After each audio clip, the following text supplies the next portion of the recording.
नमस्कार, आइए बात करते हैं राजस्थान की तमाम बड़ी खबरों की। वही छात्रों के लिए बड़ी खुशखबरी, प्रदेश भर में लागू होंगी नई योजनाएं। मुख्यमंत्री भजन लाल शर्मा का बड़ा ऐलान। चलिए वीडियो को शुरू करते हैं। बात करते हैं राजस्थान के बेरोजगार युवाओं की। पेंशनरों की पेंशन कब मिलेगी? प्रदेश में चल रही नई योजनाएं। सीएम ने लागू की नई स्कीम। राजस्थान में पेंशन को लेकर भजनलाल सरकार ने अहम फैसला लिया है।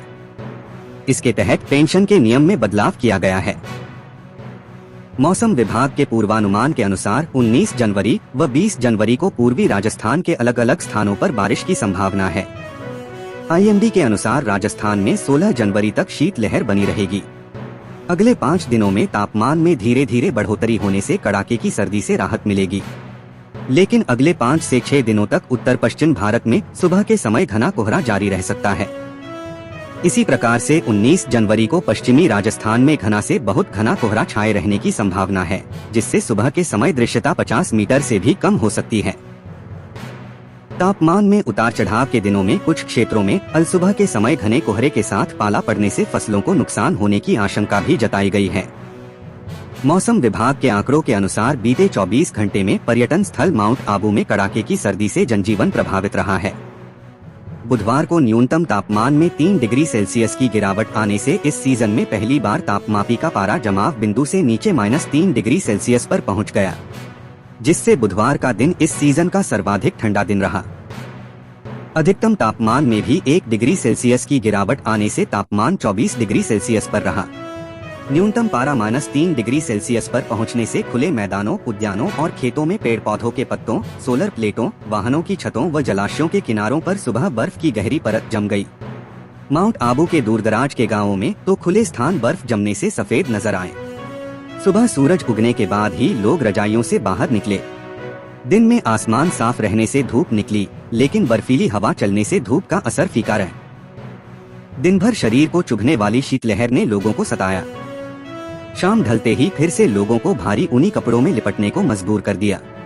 सर्दी से राहत पाने के लिए जगह जगह लोग चाय की चुस्कियों के साथ अलाव तापते दिखे।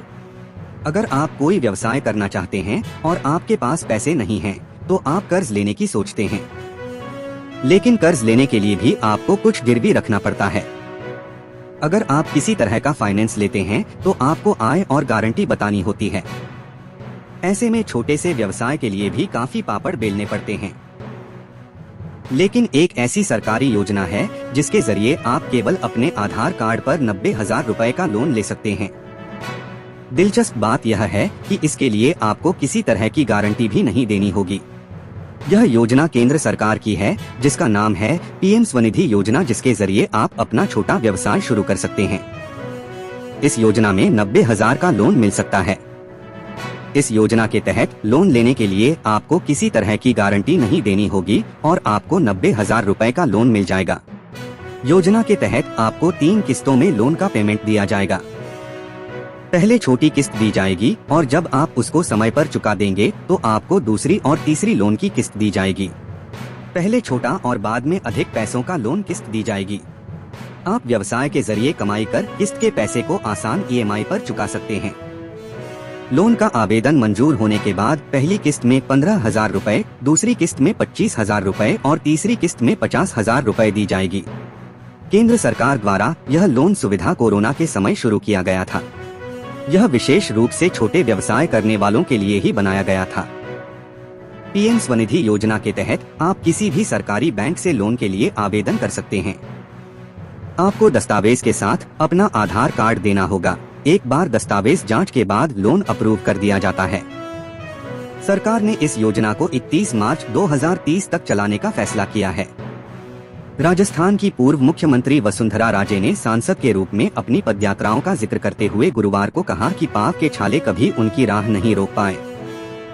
राजे ने झालावाड़ के उन्हेल में सांसद दुष्यंत सिंह की आशीर्वाद पदयात्रा को हरी झंडी दिखाकर रवाना करने के अवसर पर यह बात कही।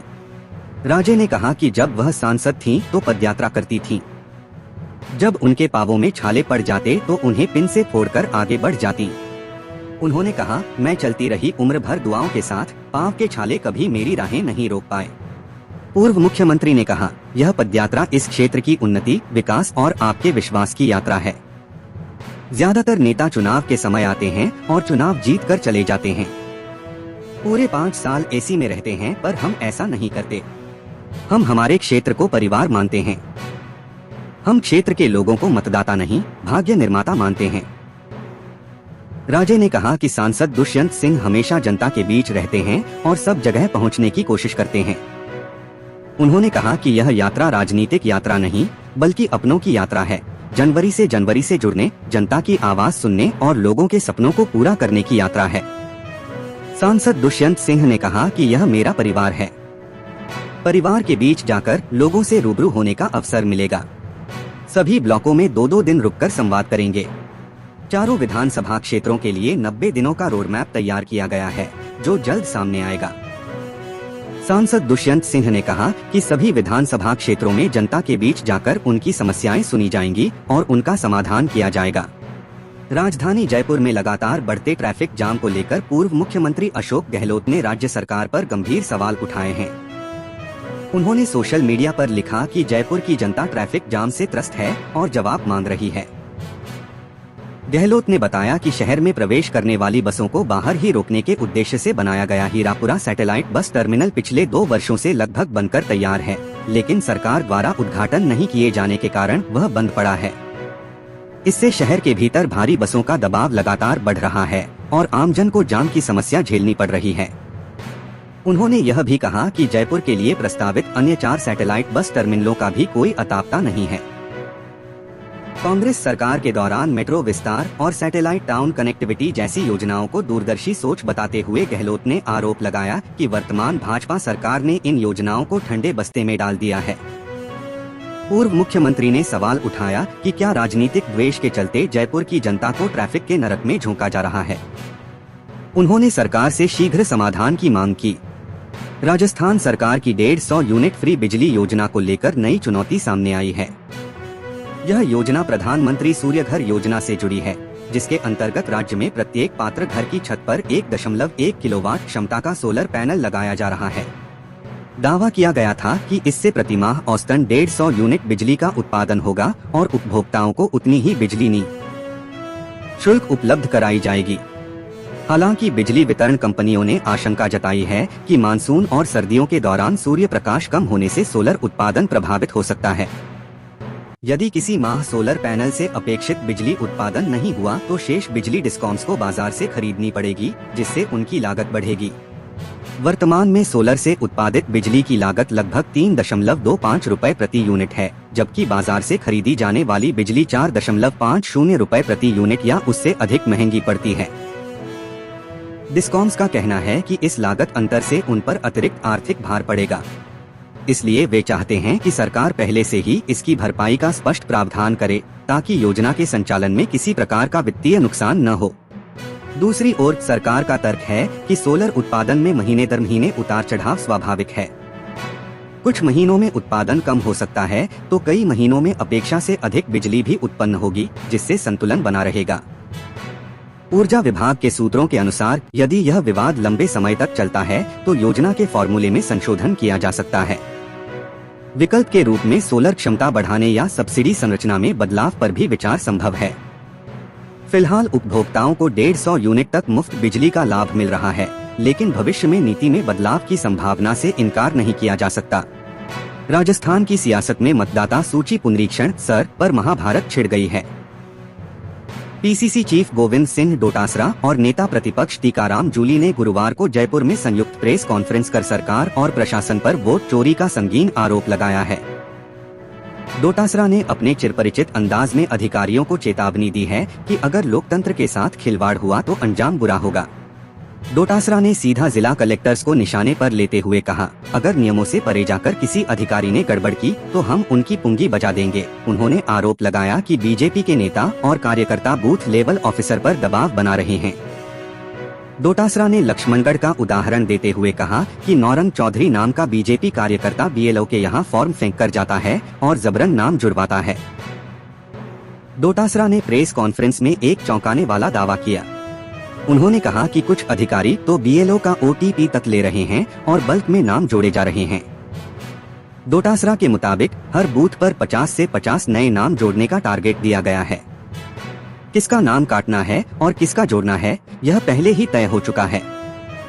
यह सीधे तौर पर लोकतंत्र की हत्या और कांग्रेस को कमजोर करने की साजिश है। नेता प्रतिपक्ष टीकाराम जूली ने भी आंकड़ों के साथ हमला बोला।